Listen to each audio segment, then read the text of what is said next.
Hello बच्चों, आपका स्वागत है फिजिक्स की क्लास में। मैं हूँ अनुज काम्बोज। हम कक्षा 12 फिजिक्स से पहला चैप्टर पढ़ रहे हैं और इसमें हमने बहुत सारे टॉपिक करा दिए हैं। तो आज आपके जो टॉपिक हम पढ़ाएंगे आपको, वो आपके सामने बोर्ड पर लिखे हैं। पहला टॉपिक है आपका सतत आवेश वितरण, दूसरा है वैद्युत बल रेखाएं, तीसरा वैद्युत क्षेत्र की और वैद्युत क्षेत्र, चौथा परीक्षण आवेश, छठा वैद्युत क्षेत्र की तीव्रता, फिर वैद्युत द्विध्रुव और वैद्युत द्विध्रुव आघूर्ण। तो ये टॉपिक आज की क्लास में हम पढ़ेंगे। अब वीडियो शुरू करने से पहले सभी बच्चे वीडियो को अपने दोस्तों को शेयर कर दें और जो बच्चे चैनल पर नए हैं वो चैनल को सब्सक्राइब कर दें। तो चलिए शुरू करते हैं वीडियो को। तो देखिए, आपका जो सबसे पहला टॉपिक है वो है सतत आवेश वितरण। सतत आवेश वितरण। अब सतत आवेश वितरण होता क्या है? देखो, जब भी किसी वस्तु को दिया गया आवेश उस पर इस प्रकार वितरित हो कि आवेशों के बीच की दूरी, यानी कि जो उसके पास हमने आवेश दिए हैं उन आवेशों के बीच की दूरी बहुत सूक्ष्म हो, यानी कि में अनंत सूक्ष्म दूरी से पृथक्कृत हो। तो इस प्रकार का जो आपका आवेश का वितरण होगा वो कहलाएगा सतत आवेश वितरण। ठीक है। और ये सतत आवेश वितरण 3 प्रकार का होता है।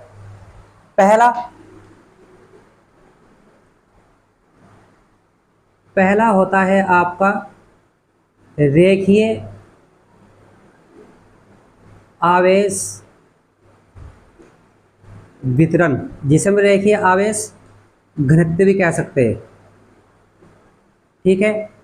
दूसरा आपका है पृष्ठीय आवेश घनत्व और तीसरा आपका है आयतन आवेश घनत्व। ठीक है। तो आपका जो आवेश वितरण होता है वो 3 प्रकार का होता है। रेखीय आवेश वितरण, पृष्ठीय आवेश वितरण और आयतन आवेश वितरण। तो उससे संबंधित ही है आपका रेखीय आवेश घनत्व, पृष्ठीय आवेश घनत्व और आयतन आवेश घनत्व। अब रेखीय आवेश घनत्व होता क्या है?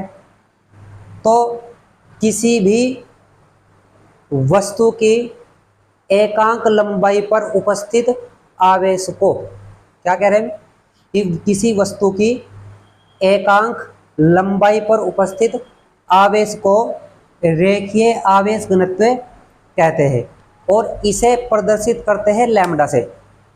किससे प्रदर्शित करते हैं? लैम्डा। ठीक है। अब यदि मैं कोई वस्तु L लंबाई की मान लूं, ठीक, और इस पर जो आपका आवेश है वो क्या मान लूं? Q, यानी कि किसी L लंबाई की वस्तु पर जो आवेश मान लूं, कितना मान लूं? Q। तो इसका जो रेखीय आवेश घनत्व होगा वो लैम्डा बराबर Q/L होगा, यानी कि रेखीय आवेश घनत्व लैम्डा बराबर Q/L होगा। इसका मात्रक क्या बन जाएगा? आप जानते हैं आवेश का मात्रक होता है कूलाम और लंबाई का मात्रक होता है मीटर। तो मात्रक क्या बन गया? कूलाम प्रति मीटर। इसी प्रकार अगर मैं बात करूं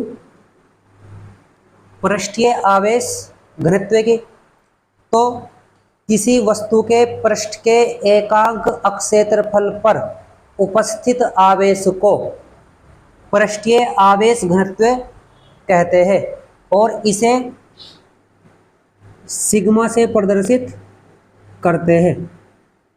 इससे सिग्मा से क्या कहा मैंने कि किसी वस्तु के पृष्ठ के एकांक अक्षेत्रफल पर उपस्थित आवेश को आवेश का पृष्ठीय आवेश घनत्व कहते हैं। ठीक है, अब इसे प्रदर्शित किससे करते हैं? सिग्मा से। मान लिया कि किसी वस्तु के पृष्ठ के अक्षेत्रफल a पर उपस्थित आवेश q है। किसी वस्तु के पृष्ठ के अक्षेत्रफल a पर उपस्थित आवेश कितना है? q। तब इसका जो पृष्ठीय आवेश घनत्व सिग्मा होगा वो q अपॉन a होगा। कितना? q upon a। ठीक है, अब इसका मात्रक क्या बन जाएगा? तो मात्रक होगा इसका कूलाम प्रति मीटर स्क्वायर, क्योंकि Q का कूलाम और अक्षेत्रफल का मीटर स्क्वायर, तो मात्रक बन गया कूलाम प्रति मीटर स्क्वायर। तीसरा आपका क्या होता है? आयतन आवेश घनत्व, वॉल्यूम चार्ज डेंसिटी।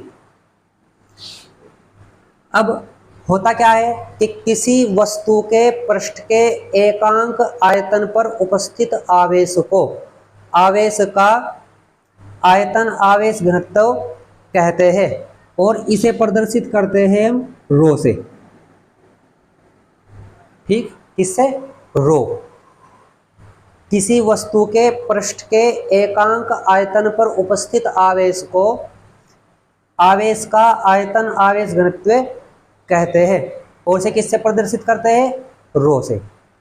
अभी यदि मैं किसी वस्तु के आयतन V में उपस्थित आवेश Q मान लूं कि माना किसी वस्तु के आयतन V में उपस्थित आवेश कितना है? Q। तब इसका जो आयतन आवेश घनत्व रो होगा वो Q अपॉन V होगा। ठीक, इसका जो मात्रक बनेगा, मात्रक बन जाएगा इसका कूलाम और आयतन का होता है मीटर की पावर 3 यानी कि मीटर क्यूब, तो मात्रक बन गया कूलाम प्रति मीटर क्यूब। तो ये आपका टॉपिक था सतत आवेश वितरण। कितने प्रकार के होते हैं? रेखीय आवेश घनत्व, पृष्ठीय आवेश घनत्व, आयतन आवेश घनत्व, 3 प्रकार के होते हैं।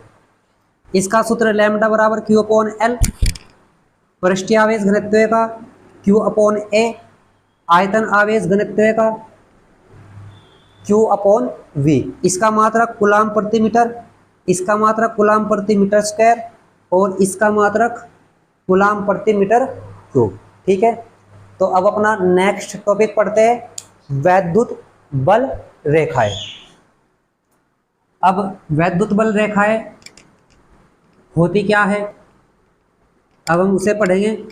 तो वैद्युत बल रेखाएं वैद्युत अक्षेत्र में खींचा गया ऐसा काल्पनिक वक्र होता है जिस पर स्वतंत्र पृथक्कारी धन आवेश गति करता है। तो क्या पढ़ रहे हैं हम? वैद्युत बल रेखाएं। क्या बोला मैंने कि वैद्युत बल रेखाएं क्या होती है? वैद्युत अक्षेत्र में खींचा गया ऐसा काल्पनिक वक्र जिस पर स्वतंत्र पृथक्कारी धन आवेश गति करता है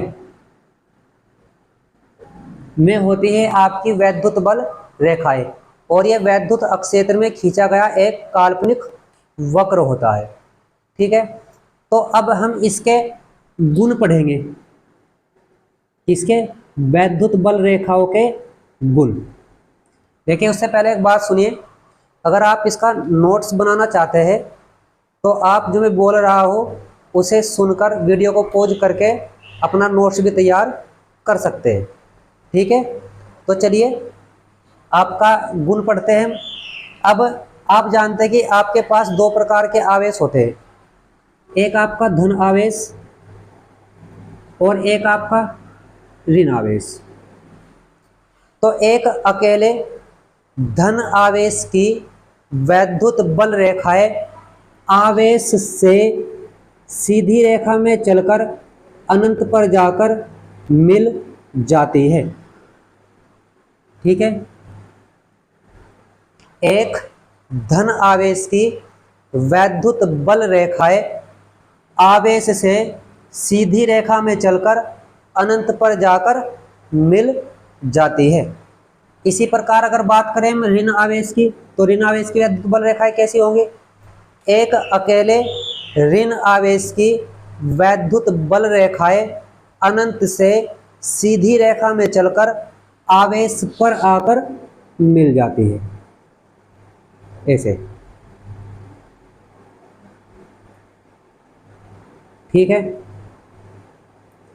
तो आपको यह ध्यान रखना हो कि धन आवेश की वैद्युत बल रेखाएं धन आवेश से निकलेंगी और ऋण आवेश की वैद्युत बल रेखाएं ऋण आवेश पर आकर मिलेगी। अब आपका दूसरा पॉइंट है कि यदि आपके पास विजातीय आवेश है, यानी कि वैद्युत बल रेखाएं धन आवेश से निकलकर वक्र बनाती हुई ऋण आवेश पर जाकर मिल जाती है। ठीक है, क्या कहा है कि धन आवेश से, यानी कि वैद्युत बल रेखाएं धन आवेश से निकलकर वक्र बनाती हुई ऋण आवेश पर आकर मिल जाती है। इस प्रकार ये एक खुला वक्र बनाती है। कैसा वक्र? खुला वक्र। यह ध्यान रखना है कि वैद्युत बल रेखाएं एक खुला वक्र बनाती है और वैद्युत चुंबकीय बल रेखाएं एक बंद वक्र बनाती है। इसको कभी एमसीक्यू क्वेश्चन में आपको पूछ सकता है। तो वैद्युत बल रेखाएं कैसा वक्र बनाती है? खुला वक्र। जैसे ये आपका किस प्रकार का आवेश था? विजातीय आवेश। अगर सजातीय आवेश हो जैसे प्लस और ये भी प्लस, तो वैद्युत बल रेखाएं कैसे निकलेगी? ऐसे।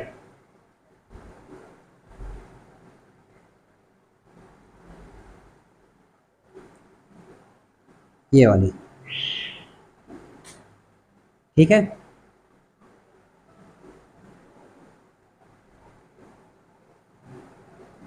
ये इसकी वैद्युत बल रेखा है, किसकी? सजातीय आवेश की। ये बिंदु P है तो इस पर वैद्युत क्षेत्र 0 होगा। तो ये किसकी वैद्युत बल रेखा है? ये आपका विजातीय आवेश की है और ये आपकी सजातीय आवेश की वैद्युत बल रेखा है।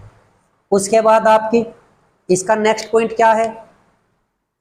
नेक्स्ट पॉइंट है कि वैद्युत क्षेत्र रेखाओं के किसी बिंदु पर खींची गई स्पर्श रेखा वैद्युत अक्षेत्र की दिशा को प्रदर्शित करती है। किसी बिंदु पर खींची गई स्पर्श रेखा वैद्युत अक्षेत्र की दिशा को प्रदर्शित करती है। यानी कि जो स्पर्श रेखा होगी वो किसको प्रदर्शित करेगी? वैद्युत अक्षेत्र की दिशा। ठीक है, इतनी बात। उसके बाद आपका नेक्स्ट पॉइंट क्या है? 4 इंपॉर्टेंट है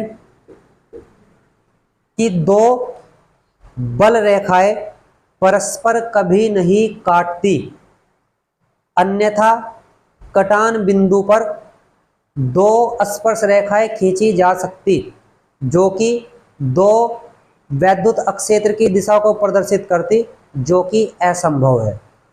यानी कि जैसे अगर मैं यह कह दूं कि एक वैद्युत बल रेखा ये है और दूसरी वैद्युत बल रेखा ये है, तो इस पर स्पर्श रेखा या खींच चुकी है और इस पर स्पर्श रेखा या, तो अब इसकी वैद्युत क्षेत्र की दिशा या हो चुकी है और इसकी वैद्युत क्षेत्र की दिशा या। ठीक है ना? तो किसी भी एक बिंदु पर केवल एक ही दिशा में वैद्युत क्षेत्र हो सकता है। तो इसलिए हम कह रहे हैं कि दो वैद्युत बल रेखाएं परस्पर कभी नहीं काटती। यदि काटती तो कटान बिंदु पर दो चुंबकीय क्षेत्र दो वैद्युत क्षेत्र रेखाएं काटी जा सकती, दो वैद्युत क्षेत्र रेखाएं खींची जा सकती, जो कि दो वैद्युत अक्षेत्र की दिशा को प्रदर्शित करती, जो कि असंभव है। ठीक है, ये आपको इम्पोर्टेंट है। कभी कभार वो दो वैद्युत क्षेत्र रेखाएं दे सकता है, मतलब ऐसा बना के, और वो उन्हें कटवा देगा। तो जिसमें भी दो वैद्युत क्षेत्र रेखाएं काट देंगे वो आपका गलत होगा। नेक्स्ट पॉइंट क्या है? नेक्स्ट पॉइंट है आपका कि आपकी लंबाई के लंबवत, यानी जो वैद्युत अक्षेत्र रेखाएं होंगी या वैद्युत बल रेखाएं होंगी, वैद्युत बल रेखाएं लंबाई के लंबवत सिकुड़ने का प्रयास करती है। किस प्रकार प्रयास करती है? जैसे यह आपका लंबाई होगी तो इस लंबाई के अनुदिश वैद्युत बल रेखाएं लंबाई के अनुदिश सिकुड़ने का प्रयास करती है। यही कारण है कि विजातीय आवेश क्या करते हैं? एक दूसरे को आकर्षित, ठीक है। और वैद्युत बल रेखाएं लंबाई के लंबवत फैलने का प्रयास करती है। इस प्रकार का प्रयास, फैलने का प्रयास। यही कारण है कि सजातीय आवेश एक दूसरे को प्रतिकर्षित करते हैं, ठीक है। आपका नेक्स्ट पॉइंट क्या है? 7वां पॉइंट कि एक समान वैद्युत बल रेखाएं परस्पर समांतर तथा समदूरस्थ होती है, ठीक। एक समान वैद्युत अक्षेत्र में जो वैद्युत बल रेखाएं होंगी में परस्पर समांतर होंगी और समदूरस्थ होंगी। तो यानी कि इस प्रकार की रेखाएं एक समान वैद्युत अक्षेत्र को प्रदर्शित करेगी, ठीक है। आशा करता हूँ वैद्युत बल रेखाओं का टॉपिक आपके समझ में आ गया होगा। तो आइए नेक्स्ट टॉपिक पढ़ते हैं, वैद्युत अक्षेत्र। अब वैद्युत अक्षेत्र किसके द्वारा उत्पन्न होगा? वैद्युत अक्षेत्र उत्पन्न होता है किसी भी आवेश के या किसी भी आवेश समुदाय के कारण। आवेश समुदाय का मतलब क्या है? आवेश समुदाय का मतलब है जिसमें एक से अधिक आवेश हो। यानी कि हम बात कर रहे हैं किसकी? वैद्युत अक्षेत्र की, इलेक्ट्रिक फील्ड। तुम कह रहे हैं कि किसी भी आवेश अथवा आवेश समुदाय के चारों ओर का वह अक्षेत्र जहां तक कोई अन्य आवेश इसके आकर्षण अथवा प्रतिकर्षण बल का अनुभव करता है, वैद्युत अक्षेत्र कहलाता है। जैसे अगर मैं अकेला आवेश लूँ तो योग, और आवेश समुदाय लूँ तो बहुत सारे आवेशों से मिलकर बन जाएगा आवेश समुदाय। तो इसके चारों ओर का वह अक्षेत्र जहाँ तक कोई अन्य आवेश इसके द्वारा आकर्षण अथवा प्रतिकर्षण बल का अनुभव करता है, वैद्युत अक्षेत्र कहलाता है, ठीक है। उसके बाद आपका क्या है? उसके बाद है आपका परीक्षण आवेश, टेस्ट चार्ज। अब परीक्षण आवेश क्या होता है? परीक्षण आवेश एक लघु परिमाण का धन बिंदु आवेश होता है। यानी कि कैसा होता है? लघु परिमाण का होता है और धन बिंदु आवेश होता है। इसके द्वारा उत्पन्न वैद्युत अक्षेत्र कैसा होता है? नगण्य, ठीक है। क्या कह रहे हैं कि परीक्षण आवेश लघु परिमाण का एक धन बिंदु आवेश होता है, इसके द्वारा उत्पन्न वैद्युत अक्षेत्र नगण्य होता है और इसे प्रदर्शित करते हैं हम प्लस क्यू नोट। किससे प्रदर्शित करते हैं? प्लस क्यू नोट से। जब भी परीक्षण आवेश किसी अन्य वैद्युत अक्षेत्र में रखा जाएगा तो ये उसमें आकर्षण अथवा प्रतिकर्षण बल का अनुभव करेगा, लेकिन अपने द्वारा इसके कोई भी वैद्युत अक्षेत्र उत्पन्न नहीं होगा। उसके बाद आपका नेक्स्ट पॉइंट क्या है? नेक्स्ट पॉइंट है वैद्युत अक्षेत्र की तीव्रता, इंटेंसिटी ऑफ इलेक्ट्रिक फील्ड। अब क्या होती है वैद्युत अक्षेत्र की तीव्रता? किसी भी वैद्युत अक्षेत्र में एकांक परीक्षण आवेश पर लगने वाले बल को वैद्युत अक्षेत्र की तीव्रता कहते हैं। क्या कह रहे हैं कि वैद्युत अक्षेत्र में स्थित एकांक परीक्षण आवेश पर लगने वाले वैद्युत बल को वैद्युत अक्षेत्र की तीव्रता कहते हैं। और इसे कहां से प्रदर्शित करते हैं हम? कैपिटल ई से। ठीक। अब यदि मैं यह कहूं कि मान लिया हमने कि माना वैद्युत अक्षेत्र, या ये कह लीजिए कि माना परीक्षण आवेश Q0 पर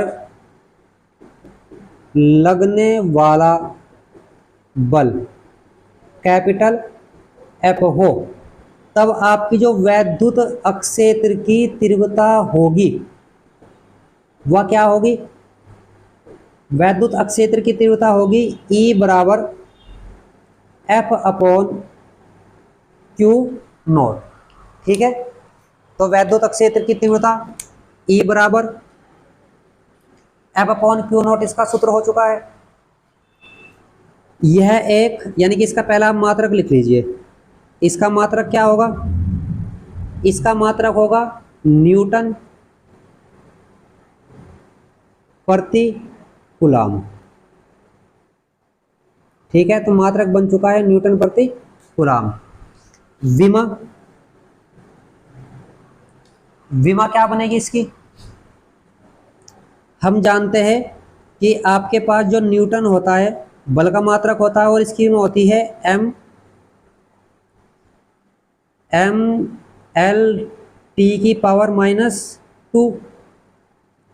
और जो कूलम में आवेश का मात्रक है तो इसकी होती है AT। तो इनकी पावर क्या है? 1 है। जब ये ऊपर जाएंगे तो घात बदल जाएगी, यानी कि m/L की पावर 1 ऊपर जाकर माइनस की होगी, 2 माइनस वहाँ पहले से ही है तो माइनस के 3, और A की पावर भी ऊपर जाकर माइनस। ठीक है, तो कहने की बात यह है कि इसकी जो विमा है mLT की पावर -3 A की पावर माइनस हो चुकी है। यह कैसी राशि होती है? यह एक सदिश राशि है। कैसी राशि? सदिश राशि। अब सदिश राशि है तो इसके पास दिशा भी होगी, तो इसकी दिशा, जो इसकी दिशा होगी वो किसकी दिशा होगी? बल की दिशा में। ठीक, मतलब E की जो दिशा होगी वो बल की दिशा में होगी। अब जैसे मैं बात करूं कि आपके पास आवेश Q है। ठीक है, आवेश Q पर लगने वाला बल क्या है? F है, और ये आवेश वैद्युत अक्षेत्र E में रखा है। यानी कि कोई आवेश Q है, वैद्युत अक्षेत्र E में रखा है, उस पर लगने वाला बल F है। तो उस पर जो लगने वाला ये बल F होगा, ये होगा F बराबर Q इंटू E। क्या होगा? बल F बराबर Q इंटू E। अब यदि आपके पास जो आवेश है वो धन आवेश है।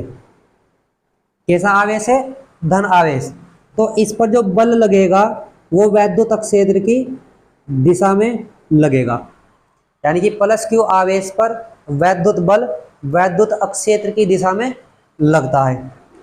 और अगर ये -Q आवेश है तो इस पर जो बल लगेगा वो वैद्युत अक्षेत्र की विपरीत दिशा में लगेगा। तो ये पॉइंट आपको ध्यान रखने हैं कि प्लस आवेश पर जो बल होगा वो वैद्युत अक्षेत्र की दिशा में कार्य करेगा, और -Q आवेश पर वैद्युत बल वैद्युत अक्षेत्र के विपरीत दिशा में कार्य करेगा। तो इसके बाद आपका जो पॉइंट है वो क्या है? इसके बाद आपको एक छोटा सा आर्टिकल करना है। आर्टिकल क्या है कि बिंदु आवेश के कारण वैद्युत अक्षेत्र की तीव्रता का व्यंजक। किसके कारण? वैद्युत बिंदु आवेश के कारण। तो आपका पॉइंट क्या है कि बिंदु आवेश के कारण इससे r दूरी पर वैद्युत अक्षेत्र की तीव्रता का व्यंजक ज्ञात करना। ठीक है, अब आपको ध्यान से देखना है। आर्टिकल है और इम्पोर्टेंट आर्टिकल है। हमने मान लिया कि माना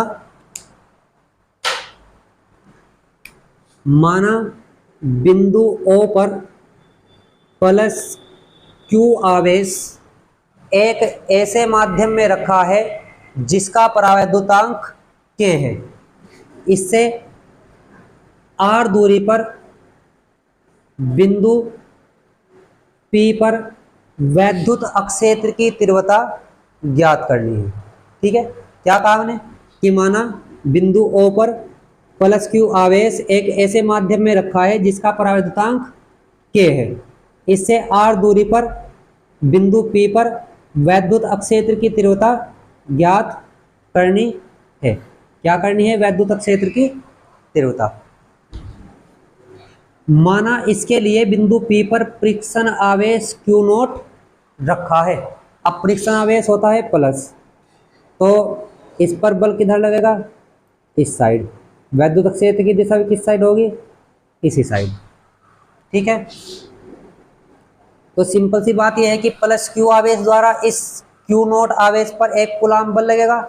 और कूलाम बल क्या होता है? यानी कि प्लस क्यू आवेश द्वारा परीक्षण आवेश क्यू नोट पर लगने वाला वैद्युत बल। अब इस पर लगने वाला वैद्युत बल F क्या होगा? आप जानते हैं 1/4 पाई एप्सिलॉन नोट के Q1 इंटू Q2। अब Q1 क्या है? Q, और Q2 है Q नोट, और इन दोनों के बीच की दूरी है R। तो आपका जो सूत्र बन जाएगा वो बन जाएगा F बराबर 1/4 पाई एप्सिलॉन नोट के Q naught upon R square. तब बिंदु P पर वैद्युत अक्षेत्र की तीव्रता, तो इस पर वैद्युत अक्षेत्र की तीव्रता जो E होगी वो क्या होगी? F अपॉन Q नॉट होगी। अब आपके पास जो F की वैल्यू है वो कितनी है? 1/4 पाई एप्सिलॉन नोट के Q into Q naught upon R square है, और बटे में यहाँ पर क्या है? Q नोट है।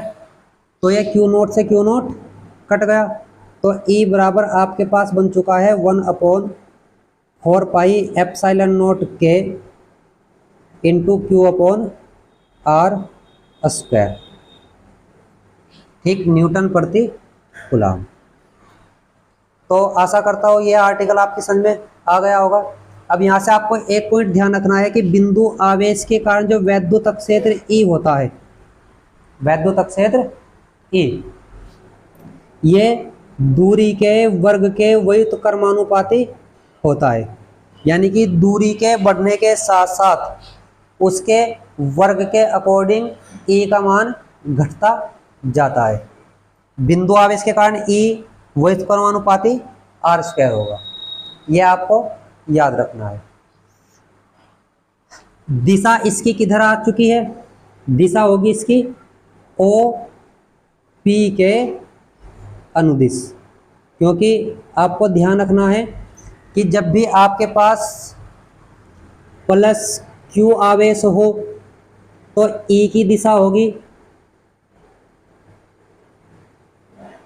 किधर, दूर को। ए की दिशा किधर होगी, दूर को। किससे दूर को, प्लस आवेश से दूर को। और अगर आपके पास माइनस क्यू आवेश है तो इसकी होगी और को। ठीक, यह बात आपको ध्यान रखनी है। अगर प्लस आवेश है तो इस पर ई की दिशा होगी इससे दूर को, और अगर माइनस आवेश है तो इसकी और को। किसकी दिशा होगी, ई की दिशा। तो उसके बाद हम टॉपिक पढ़ते हैं अपना।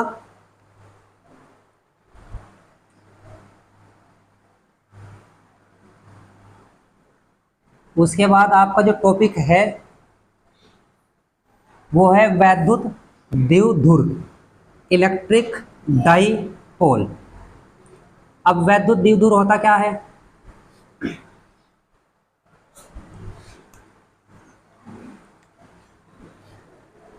वैद्युत द्विध्रुव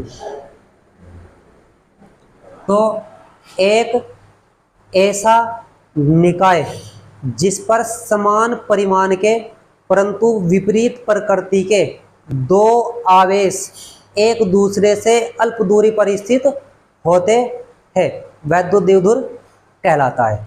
हम क्या कह रहे हैं कि एक ऐसा निकाय जिस पर समान प्रकृति के परंतु समान परिमाण के परंतु विपरीत प्रकृति के दो आवेश एक दूसरे से अल्प दूरी पर स्थित होते हैं, वैद्युत द्विध्रुव कहलाता है। जैसे आपका HCl का अणु हो चुका है, जैसे H2O का अणु, जैसे NaCl का अणु। तो इस प्रकार के जितने भी आपके अणु हैं में सारे के सारे क्या होंगे, वैद्युत द्विध्रुव कहलाएंगे। क्योंकि जैसे मान लिया आपने NaCl को जल में घोल दिया तो Na प्लस और Cl माइनस में टूट जाएगा। तो ये इस प्रकार का डंबलाकार आकृति बनाएंगे, एक तरफ Na प्लस और एक तरफ Cl माइनस, इनके बीच की दूरी भी अल्प होगी। तो इसलिए NaCl क्या कहलाता है, आपका वैद्युत द्विध्रुव। ठीक है।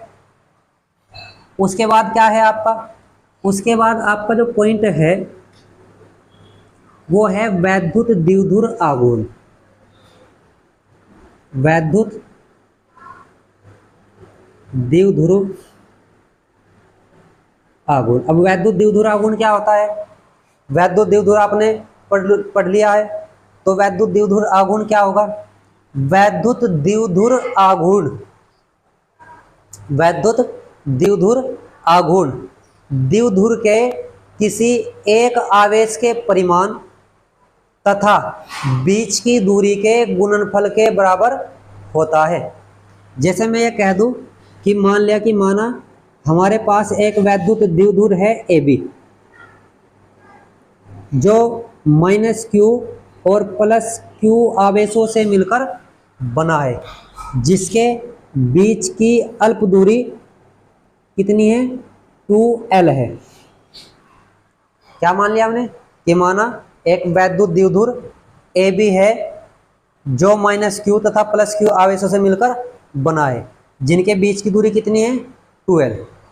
तो इस पर जो वैद्युत द्विध्रुव आघूर्ण होगा वो क्या होगा कि वैद्युत द्विध्रुव आघूर्ण किसी एक आवेश के परिमाण तथा बीच की दूरी के गुणनफल को कहते हैं, और इसे प्रदर्शित करते हैं कैसे, P से।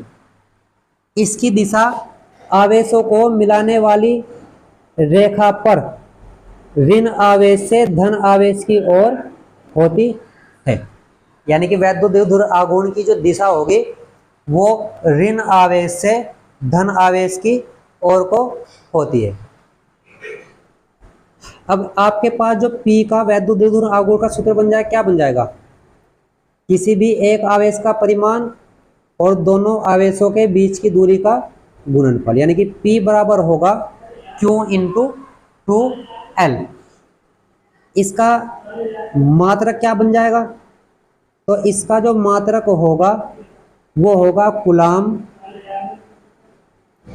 और दूरी का मात्रक होता है मीटर, तो इसका मात्रक होगा कूलाम मीटर। विमा क्या बन जाएगी? इसकी विमा होगी, इसकी आप जानते हैं टी ए और इसकी एल, तो इसकी विमा बन जाएगी एल टी ए। लता, लता भी कह सकते हैं आप, तो इसकी विमा क्या बन चुकी है? L T A. कैसी राशि है ये? यह एक सदिश राशि है जिसकी दिशा किधर होगी? आवेशों को मिलाने वाली रेखा पर ऋणावेश से धनावेश की ओर। ठीक है, तो ये आपके कुछ टॉपिक थे फिजिक्स के बुक के पहले चैप्टर के जो हमने कराए हैं। अब इसके आपके पास केवल 3 टॉपिक बचे हैं, 3 आर्टिकल, वो हम नेक्स्ट वीडियो में करा देंगे। अब यदि वीडियो आपको अच्छी लगी हो, सभी टॉपिक अच्छे से आपको समझ में आए हो, तो वीडियो को लाइक करना न भूलें और वीडियो को अपने दोस्तों को भी शेयर कर दें। ठीक है, जो भी बच्चे इस चैनल पर नए हैं वो चैनल को सब्सक्राइब कर दें। तो चलिए नई वीडियो में कल मिलते हैं, तब तक के लिए धन्यवाद।